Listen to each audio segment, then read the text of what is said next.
Okay, so first thing we're touching base on is little Sgraffito. I'm gonna paint the bottom of my mug just because that's kind of like my signature thing.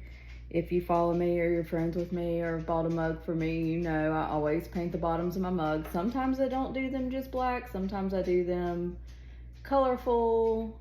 You know, it depends on what kind of a time crunch I'm on. A lot of times if I'm doing customs, I try to do something really special on the bottom to kind of try to like tie in the theme to even the bottom of the mug. This isn't necessary, obviously. So don't judge me. I'm using my dog's, what's this thing called? No, it's the camera for dogs.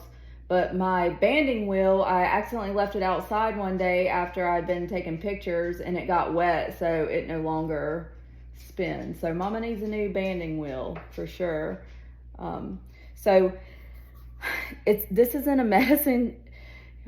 I'm realizing now, like, kind of how ghetto things are looking so far. You're gonna see more of this out of me. I'm sorry, but I've got my black underglaze right now in a medicine bottle because I only have the pint size of the black because I use it so frequently. And I basically just poured some of it into this little medicine bottle so I could, you know, carry it around easier and use it a little bit easier. But yeah.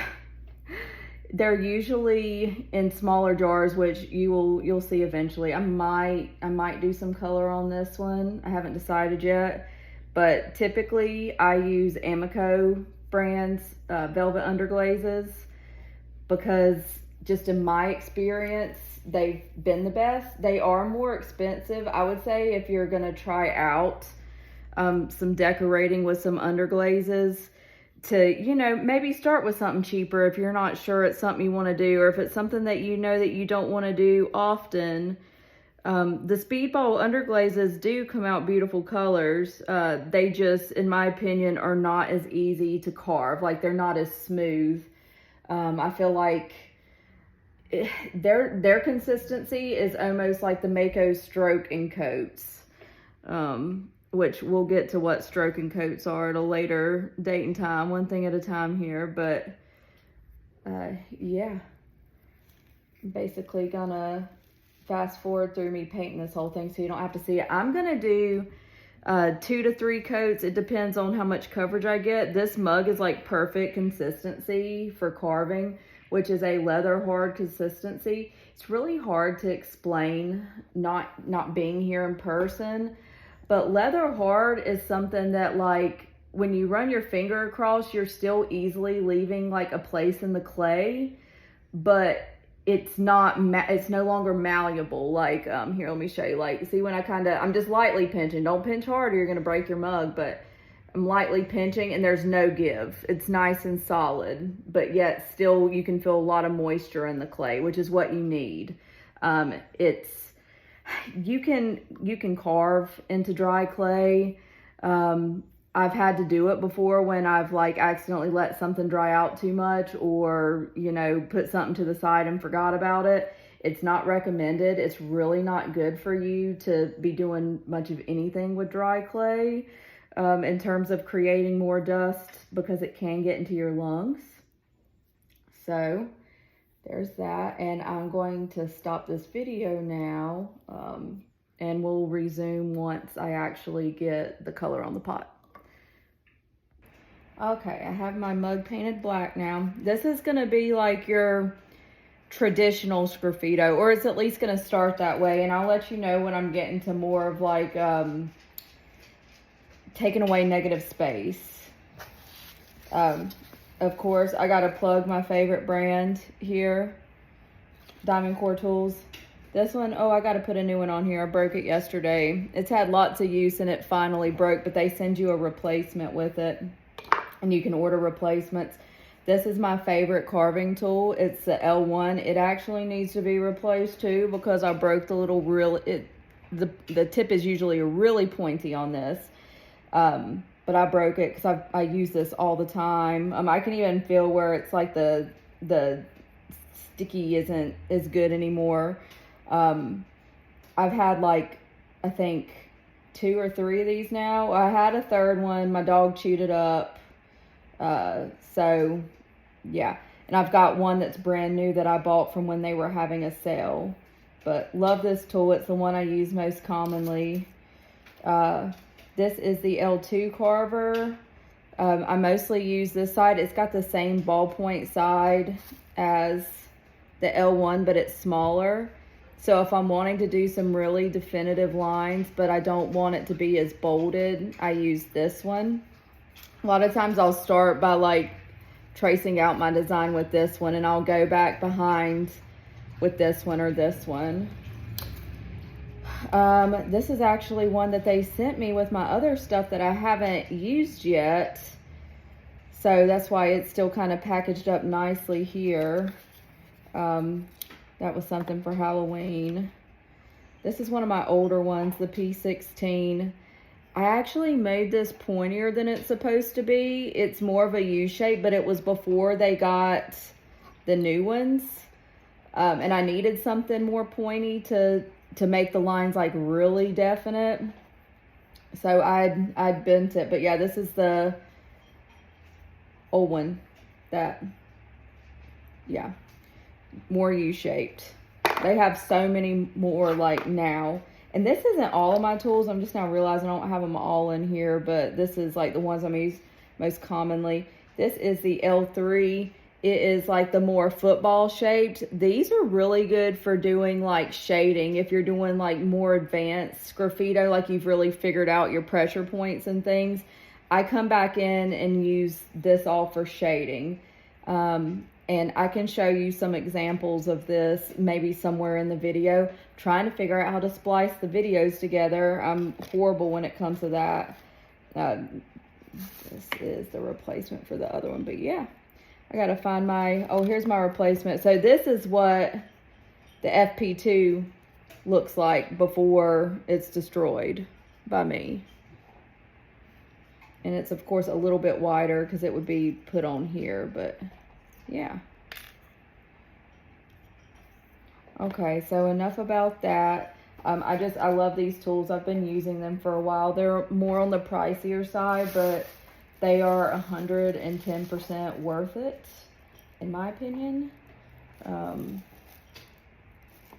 they've been good to me. They repost a lot of my stuff for me. Okay, since I'm showing you the correct way to do things, I typically don't trace on my stuff, but I'm going to,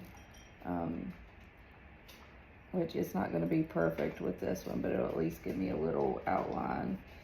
I'm working on my stuff for winter markets right now. So unfortunately, a lot of the stuff this time of year is kind of like, you know, the same. Like there's not a ton of variation, but I've kind of figured out what sells.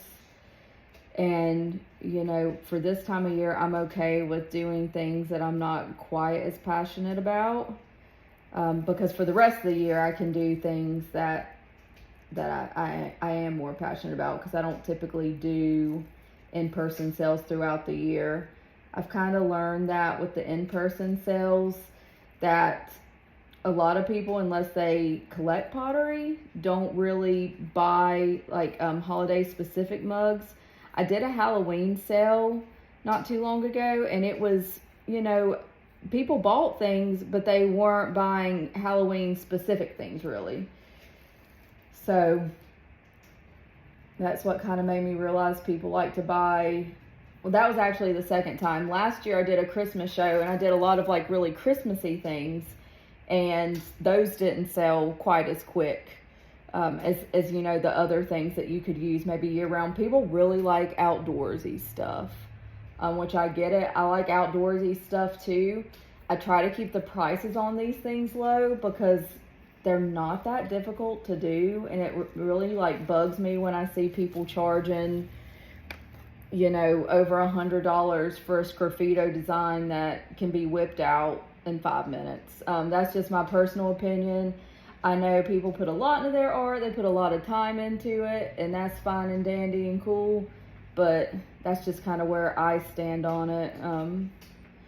So I'm going to start by just kind of freehanding out mountains mountain chain.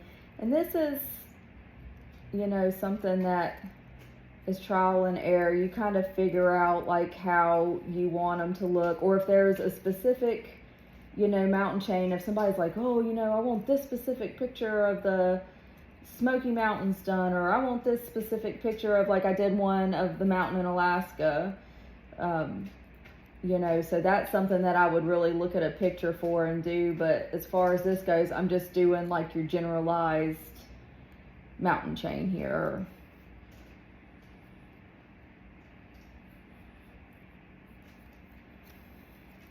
Kind of make this more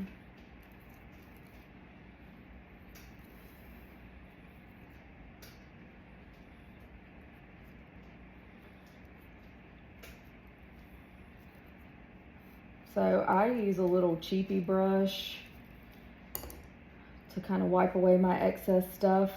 Diamond Core actually did come out with a brush that attaches to, I think it's like your finger or the end of this or something. I don't think I could get used to using something like that, especially if it's on my finger, because I feel like I would have to keep readjusting my hands. I really would love for a company to eventually do one that does actually like have soft bristles like a regular paintbrush would, that attaches to the end somehow. Because it does get annoying, especially when you're doing like lots of carving stuff. You're having to pick this up every 2 seconds. So a lot of times I'll carve as I go, because if you don't and you wait until the end when you're trying to brush everything away and then carve out your negative space, I've actually forgot what was supposed to be negative and what was supposed to just like stay normal. So yeah, that becomes a pain. Let's see.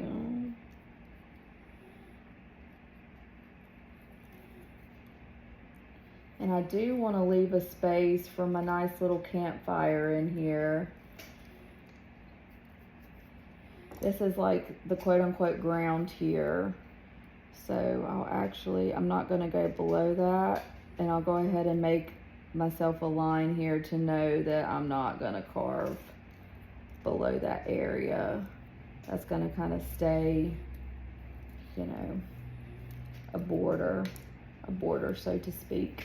The cool thing about doing Sgraffito or carving too is like when you're trimming your mugs, you don't necessarily have to have them perfectly like smooth all around, because you're going to be carving it away, so you can afford to have a little bit of bumps and lumps and stuff. So this is where I'll do my little fire over here. I'll actually do it with the pointier one first. This clay is like almost too wet for what I like to do. I don't know. It's like almost too wet, but I feel like if I waited another day or two, it would be too dry. And it's not causing the little, I like to call them little goofballs that clay that's too wet causes.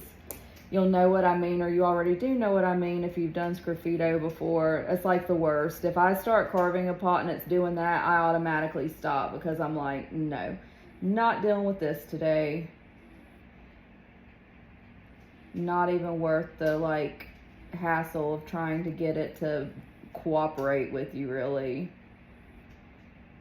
So this is my nice little fire. And I'm going ahead and painting this just so I actually remember to leave extra room for it. And I might do a little tinty tint as well. This is just how I do a fire. This is my little stones on the outside. And I think I'm gonna add a little bit, I like to add like a little bit of pop of color, like even if it's mostly your traditional Sgraffito, I'll come in here and like carve out some space.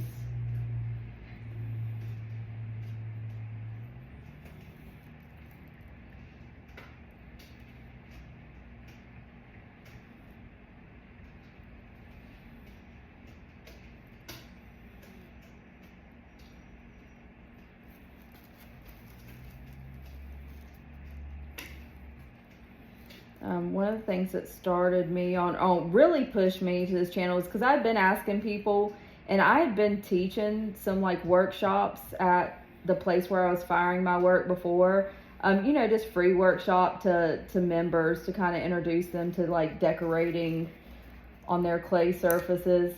But I have a friend who's not local, so she obviously can't come and learn in person. I mean, she could, but I know she's busy and I'm busy, so, you know, this is just a happy medium here. But, you know, she was asking me some pretty in-depth questions that A, isn't something that is easy to show if you're not showing hands-on, and B, it's something that if somebody's very new to clay, a lot of it's probably not going to make sense to them.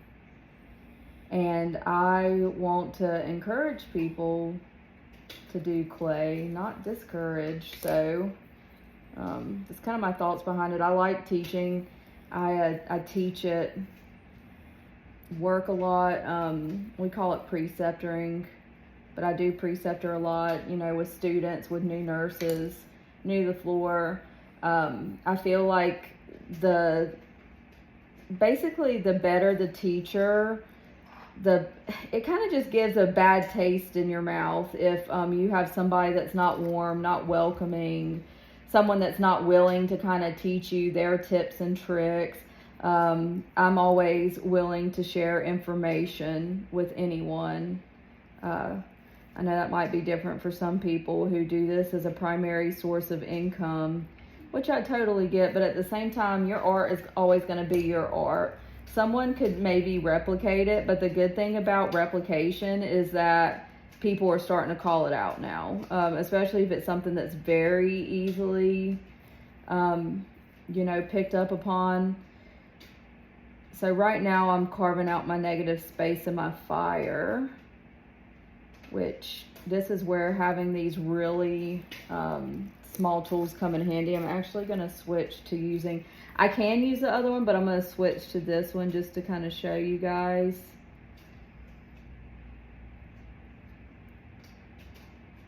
Because I'm essentially making my outline, and then I'm going to hollow out, not hollow out, but I'm going to take away all this excess black down here. I'm trying to show you as much as I can in this video without boring you to death. I gotta work tonight, so I was like, I fell back asleep earlier today because I had a doctor's appointment, so I figured I'd go ahead and start on this, at least do one video. And my introduction, if you can even count that as a video.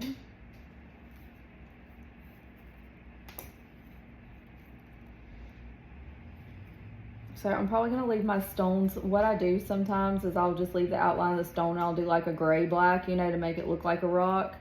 But because I'm just doing small pops of color in this one, I'm going to leave that be for now. So I'm going to use this tool since, bad on me, I didn't fix my other one yet. And this is what I use my carving tools mostly for. There's a lot of other cool things that people use these types of tools for. You can check them out on their website. They post a lot of demos that people do that are really quick, kind of give you an idea. They'll do like you know, like different like carved designs and stuff on them, so that way when you put a glaze over top of them, especially a glaze that breaks, it looks really nice. So there you have your fire that only the outline is existing now, since we're going to add some color. If I wanted to be extra, I could leave like even like some smaller flame like outline on the inside, but we're not being extra today. We only being a little bit extra. And I'm trying to decide if I want to do a tint, which if I do a tint, I'm probably going to look at a picture just to make sure I have, like if I do the side angle, make sure that I kind of have the proportions right for you to be able to tell that it's three-dimensional from the side. Oh, well, hey, Cinder. Someone's wanting attention. Say, someone's wanting attention. Okay. Give me a second, Cindy. I'm about to stop this video anyway, since I've kind of showed you guys the basics so far as this mug goes. With this moon here, I'm gonna show you how I kind of do the shading that I was talking about earlier, which I don't even know if that's like a proper technique. I'm trying to think if I've even seen anybody else do it, but I've just kind of made up my own things as I go along, right or wrong. You know, you got a lot of bougie potters out there that things have to be done a certain way, where it's not proper form, blah, blah, blah. That ain't me. Feel free to ask me questions, you know, on here, or send me a message on my Instagram. Like, that's probably what I'm on the most. And I'll always keep my Instagram linked, you know, somewhere on the videos. I'm still trying to get the actual YouTube site put together though, so just bear with me on that. So, another thing, I am gonna leave a border for this, and then the rest of that I'm gonna carve away. And I'm thinking that I may do a colored sky on this as well. I don't really go into most mugs with a definitive plan unless it's actually a custom that I'm doing for someone, which I do have a few of those coming up that I will kind of show the process on, even though some stuff is gonna be trademarked, but it is what it is. We'll try to make it our own as much as we can so the boogeyman doesn't, you know, try to come out and get us. But yeah, so there's that. That's your basic Sgraffito, and you will see it sold, you know, sort of similar to this, where it is just the black with the lines through it. No additional carving more than this, but I'll show you more as we go along.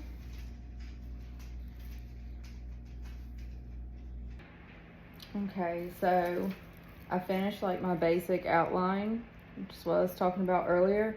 And I mean, you can stop here if you want to. This is kind of the look you're trying to go for. You can stop here. A lot of people do. I'm obviously not going to, I already said that, but I just wanted to show you the completed all-around look, which is going to serve as, you know, the main component for our background. I do need to do last little outline for this mountain range. I went a little bit higher on this mountain range over here just so you could see a good amount of it, you know, with the tent being in the foreground.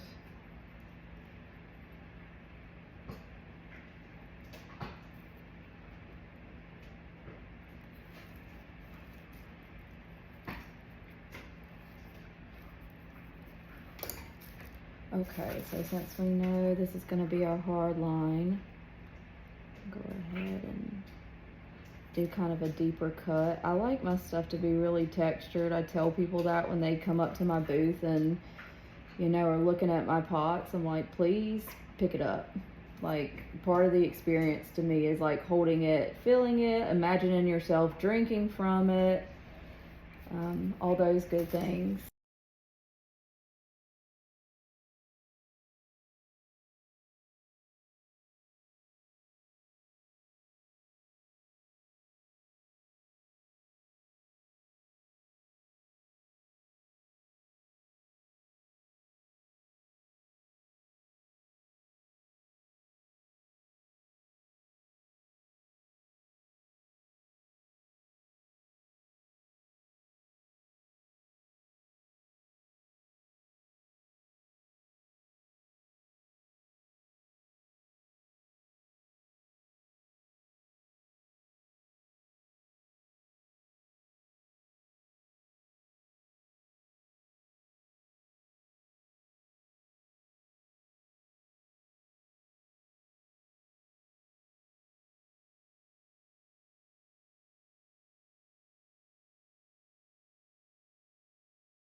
So in the spirit of being extra, I've decided that I'm going to carve out negative space in the sky, and then I'll inlay that with color later, which is kind of like a Mishima technique, but kind of not.